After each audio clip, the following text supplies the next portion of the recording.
ঢাকা বিশ্ববিদ্যালয়ের চারুকলা অনুষ্ঠিত নববর্ষের পহেলা বৈশাখের নববর্ষকে বর্ষবরণ করতেই তৈরি করা হয়েছিল ব্রিটিশ হাসিনার যে মুখাবয়, সেই মুখাবয়টি কিন্তু আজ রাতভর আনুমানিক 5টা 5 মিনিটেই অগ্নিকাণ্ডের ঘটনা ঘটে। যেমনটি ধারণা করা হচ্ছে যে এই মুখাবয়টিতে কিন্তু ইচ্ছাকৃতভাবেই এই মুখাবয়ের যে মুখটি রয়েছে সেই মুখটিতে আগুন ধরে দেওয়া হয়। এমনকি আগুন ধরে দেওয়ার পরে কিন্তু পাশের যেই শান্তির প্রতীক পায়রা রয়েছেন সে পায়রারও কিন্তু খানিকটা পড়ে গিয়েছে। যেমনটি জানা গিয়েছে ঢাকা বিশ্ববিদ্যালয়ের যে সকল দায়িত্বরত গার্ডরা রয়েছেন সেই গার্ডরার ফজরের নামাজ পড়তে যাওয়ার পরেই কিন্তু এই ঘটনা ঘটে।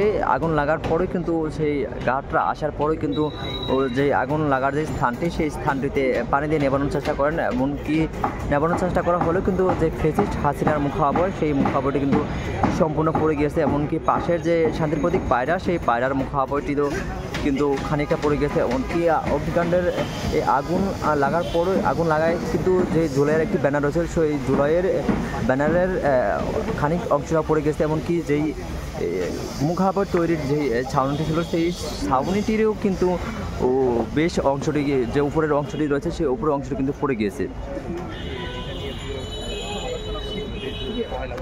রেমিটেন্স যোদ্ধাদের ঢাকায় বিশেষ ছাড়ে রেডি ফ্ল্যাট দিচ্ছে শতভাগ বিশ্বস্ত ও নির্ভরযোগ্য প্রতিষ্ঠান প্রবাসীর সিটি।